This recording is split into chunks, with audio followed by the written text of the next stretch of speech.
Hello and welcome. I am Thomas Porteous and you are watching NewsX World. Let's take a look at some of the top stories. Global stocks tumble after President Donald Trump announces wide-ranging tariffs. The move fuels fears of higher prices and supply shocks, sending the S&P 500 to a COVID-era low. South Korea's Constitutional Court unanimously removes President Yoon Suk-yeol from office. The decision follows his December declaration of martial law, which triggered outrage and a parliamentary vote to impeach. The 6th BIMSTEC summit begins in Bangkok with leaders from 7 nations to meet to strengthen ties on trade, security and climate in the Bay of Bengal. Indian Prime Minister Narendra Modi and Chief Advisor for Bangladesh Muhammad Yunus meet for the first time since the ouster of Sheikh Hasina. Israel says it killed Hamas commander Hassan Farat in a strike on Sidon in southern Lebanon. Lebanese officials say 3 died in the attack, which the Lebanese Prime Minister calls a violation of the US-backed ceasefire. Russia launches a wave of drone attacks on eastern Ukraine, killing 3 and wounding dozens. Kharkiv bears the brunt of the fighting as it escalates across the region. At least 7 are killed as spring storms unleash tornadoes and floods across a wide swathe of Texas, from Texas to Ohio. The National Weather Service warns of more rain, flash floods and tornadoes as the system stalls over the Midwest. More than 40 people, mostly women and children, are killed in a series of attacks across villages in Plateau State of Nigeria, officials say. Local authorities report mass burials as Red Cross teams continue recovery efforts. British Foreign Minister David Lammy says London and Washington are in discussions over a possible economic deal as they head to Brussels for talks. The comment comes after President Trump imposed a 10% tariff on the United Kingdom. Our top story today, South Korean President Yoon Suk-yeol has been removed from office. The Constitutional Court upheld his impeachment over his decision to impose martial law last year, which caused a political crisis. A new presidential election must be held within 60 days. Until then, Prime Minister Han Duck-soo will serve as the acting president. The court said Yoon violated his duty and called his martial law decree a serious challenge to democracy. It also stated his actions created chaos in South Korea's economy and foreign policy. Let's take a listen in. 법치국가 원리와 민주국가 원리의 기본 원칙들을 위반한 것으로 그 자체로 헌법 질서를 침해하고 민주공화정의 안정성에 심각한 위해를 끼쳤습니다.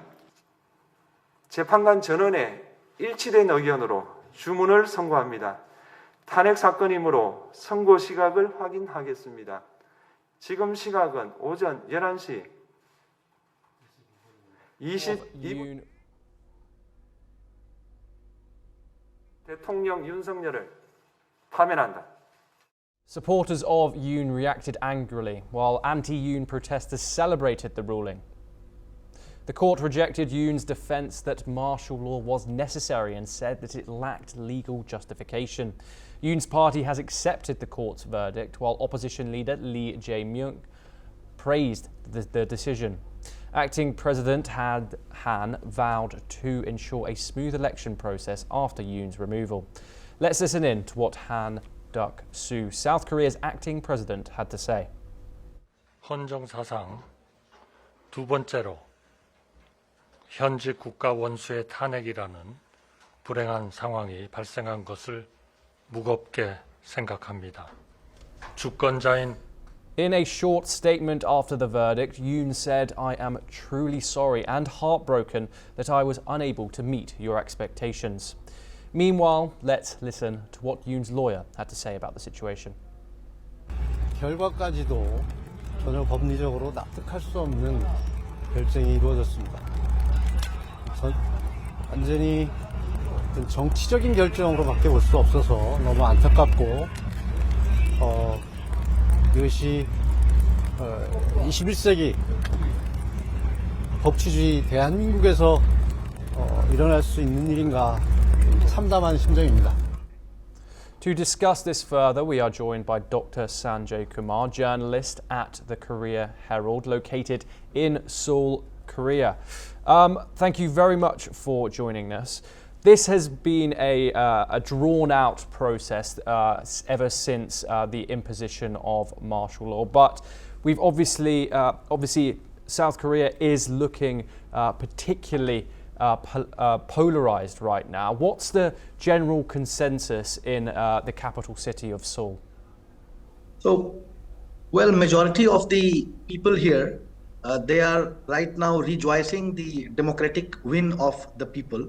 So, in a way, we can say that although the political polarization is there, we can see two groups, but a group with majority is very happy and welcoming the restoration of democracy in such a way, and they are considering it as a democratic win because the constitutional aspects have been restored, and they are welcoming the constitutional court decision because they have the constitutional court has declared that there had been grave violations of the constitution. So that is one aspect, but on the other hand, of course, it is not a good news for the Yoon supporters.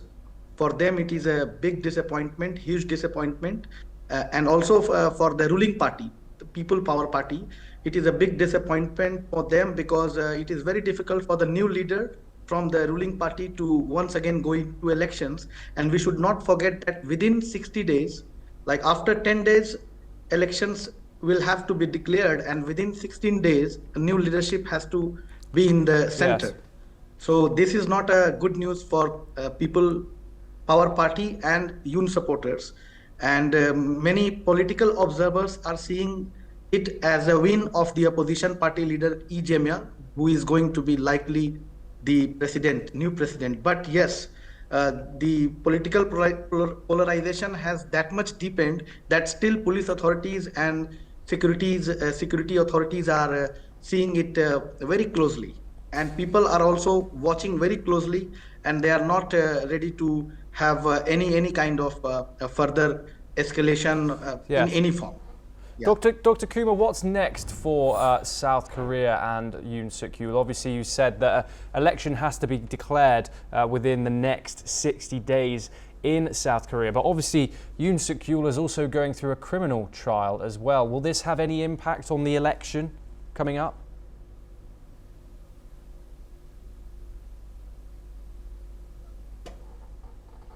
Yes. Dr. Kumar? Oh, yeah.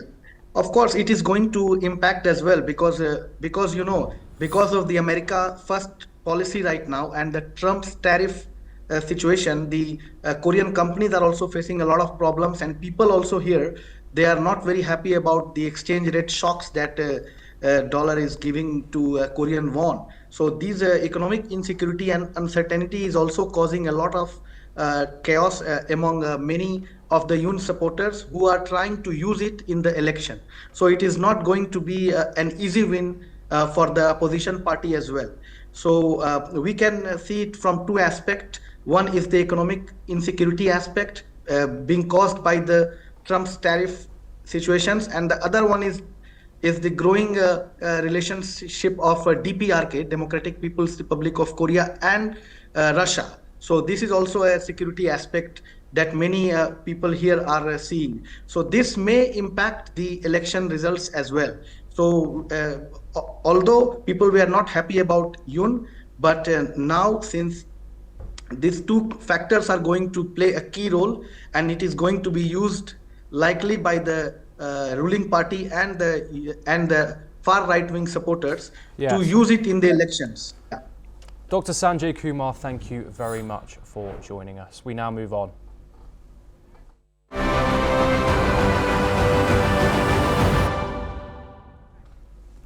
We now move to our continuous coverage of Trump's new tariffs.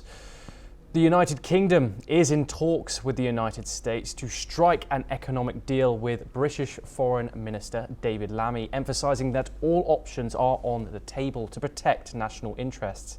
Here is what he said. And I regret the return to protectionism in the United States, something that we've not seen for nearly a century. As you know, we are consulting with business and industry at this time. We are engaged in discussions with the United States to strike an economic agreement and an economic deal. And of course, we have been absolutely clear that all options are on the table as we ensure the national interests of the British. Meanwhile, Philip Monnier, a former executive director of the Greater Geneva Bern Area Economic Development Agency, has criticised the United States' reciprocal tariffs, calling them a violation of WTO rules and detrimental to both domestic and global economies. Here is what he said. Based on the WTO rules, you have to follow the most favored nation principle. It is not the same as reciprocal tariff. On this other thing is that if you have some disagreement, you should not take some unilateral decision. There are some specific dispute mechanism, and you have to use those mechanisms if you disagree. This goes on as US President Donald Trump's tariffs have caused chaos in global markets, with stock markets in the US, Europe and Asia plunging in response. The S&P 500 saw its biggest loss since 2020, dropping 4.8%, while the Nasdaq fell 6% and the Dow Jones dropped 4%. Trump remained defiant, insisting that the US economy will come out stronger after these measures. He has claimed that the US is undergoing a massive economic restructuring. Additionally, Japanese Prime Minister Shigeru Ishiba called the tariffs a national crisis and said the government is working hard to minimize the impact. He urged a calm-headed approach in negotiations with the US. Ishiba ordered his ministers to closely study the tariffs and consider supporting domestic industries and jobs. Japan's government also expressed serious concerns about whether the new tariffs comply with international trade agreements. The IMF has cautioned that these tariffs represent a significant risk to the global economic outlook, with possible negative impacts on global trade. Moving on now, the French and the British Army chiefs are in Kiev to discuss the developing plans for a peacekeeping force in Ukraine. Amid these talks, Russia launched a barrage of drone strikes in an overnight attack on Ukraine, killing at least 4 people and injuring 35 in the northeastern city of Kharkiv. In the 4th such strike on the city so far this week, Russian drones hit residential quarters, damaging several multi-story apartment blocks and causing multiple fires. The French Foreign Minister and the British Foreign Secretary Chief have both condemned these attacks.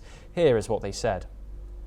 Over the past 3 weeks, Russia has been flip-flopping, continuing its strikes on energy infrastructure, continuing its war crimes. Today, Russia owes an answer to the United States that have worked very hard to come up with a mediation effort and a ceasefire proposal. Is that Putin continues to obfuscate, continues to drag his feet. He could accept a ceasefire now. He continues to bombard Ukraine, its civilian population, its energy supplies. We see you, Vladimir Putin. We know. The drone attacks that recorded the death of 3 children, one of the victims was retrieved by the rescuers from the site of the attacks in Kharkiv. The victim is identified as an 11-year-old girl. According to Russia's Ministry of Defense, Ukrainian forces attacked Russian energy facilities 4 times in the past 24 hours. Ukraine's military denied the accusations, saying its troops were adhering to the ceasefire, but claimed Russia had violated the numerous times. We are joined by Gilbert Doctorow to discuss this further, Russian affairs expert located in Brussels.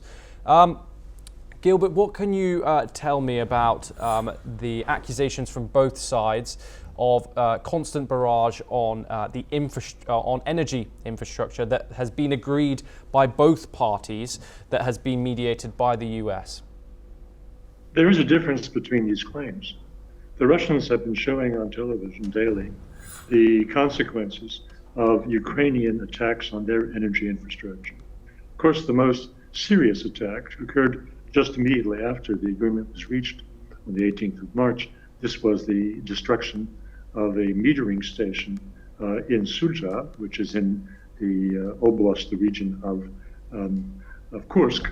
That is critical for using the pipeline infrastructure in Ukraine to get Russian gas to Western Europe if and when that passage of gas is once again renewed.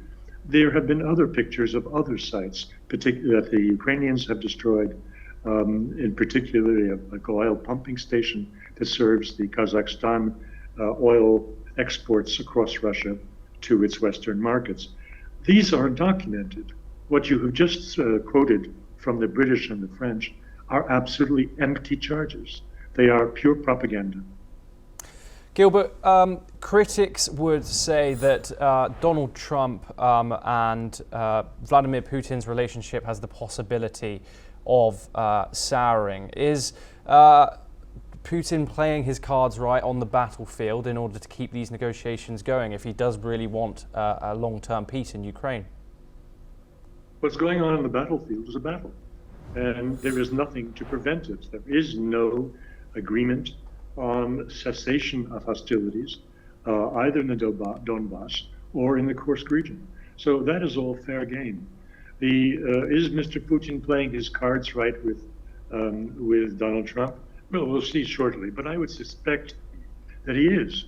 There are things going on that are not publicized, but if you look closely, you see that things are going on. For example, a few days ago, the Finnish President, Mr. Stubb, visited Washington, played golf, and spoke with Donald Trump for 7 hours in Mar-a-Lago.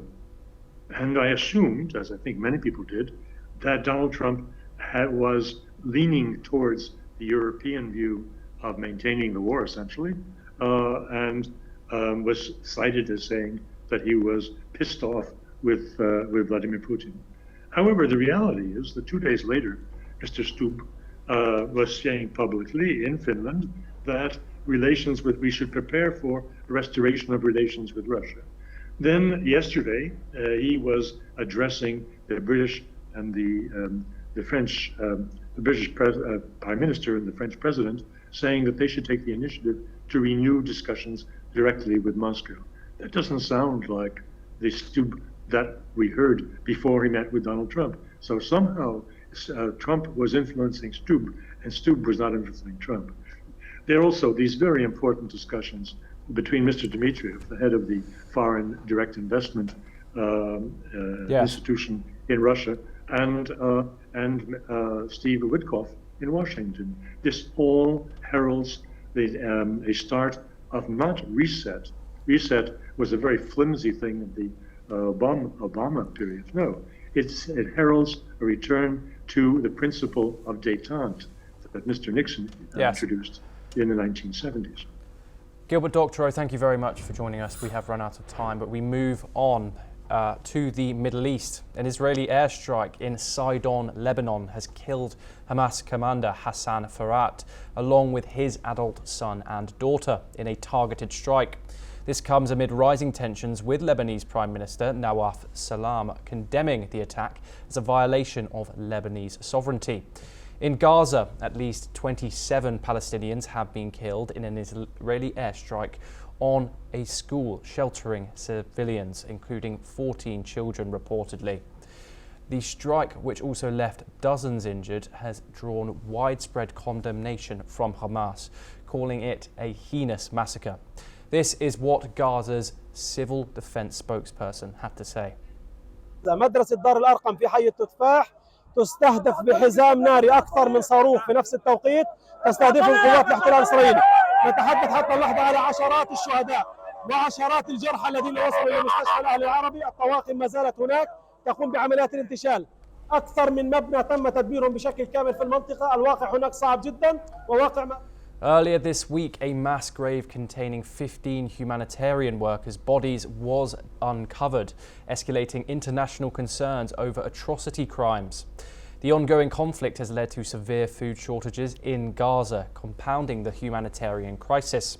The United Nations has warned that Israel's actions in the region risk further atrocity crimes.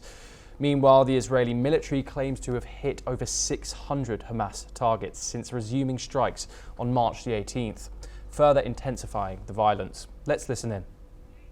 מאז החזרה ללחימה ברצועת עזה תקפנו יותר מ-600 יעדי טרור ברחבי עזה וחיסלנו יותר מ-250 מחבלים. בהם 12 בכירים בארגון הטרור חמאס ובזרוע השלטונית שלו. We move over to the African continent now, where a violent incident in Nigeria's Plateau State claimed the lives of over 40 people. Local officials have reported that more than 30 victims were buried in a mass grave, with 48 bodies recovered from several attacks that occurred across multiple villages. The violence primarily affected women and children, as confirmed by a Red Cross official. The attacks were described as incommunal, though the specific groups involved have not been detailed. The scale of the violence highlights ongoing security challenges in the region, where tensions between different communities have escalated in recent years. Local authorities are continuing their investigations and recovery efforts. We move to South Asia now, where Prime Minister Narendra Modi reaffirmed India's commitment to a peaceful and democratic Bangladesh during discussions with Chief Advisor Mohammad Yunus, highlighting concerns over the safety and security of the country. At the 6th BIMSTEC summit in Bangkok, Prime Minister Narendra Modi unveiled a detailed 21-point action plan outlining a bold vision for collaboration across various sectors.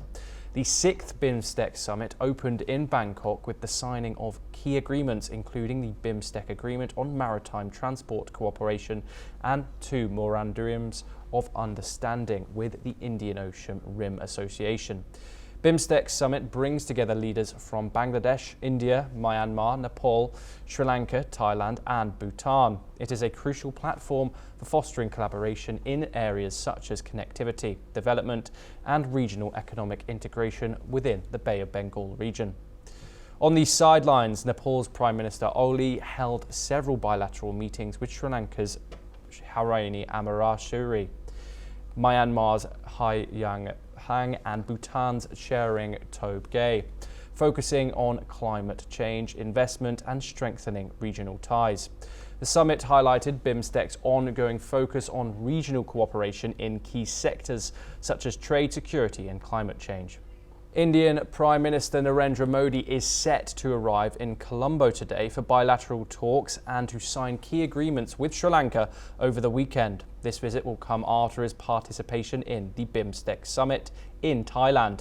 This is a first foreign leader visit to Sri Lanka since President Anura Kumara Dissanayke's win last year. 8 memoranda of understandings are expected to be signed, covering energy, digital infrastructure, health and defence. Modi's visit aims to strengthen India-Sri Lanka relations and advance comprehensive joint statement issued after Dissanayke's December 2024 visit to New Delhi. During his stay, Modi will meet opposition politicians, including Tamil representatives. One of the key issues discussed will be the fisheries conflict between Indian fishermen and Sri Lankan ones. There is also speculation about a possible defence pact to be signed. We have breaking news coming in now. US Secretary of State Marco Rubio has arrived in Brussels for the second day of the NATO foreign ministers meeting. Discussions are expected to focus on strengthening alliances, defense strategies, and addressing global security challenges.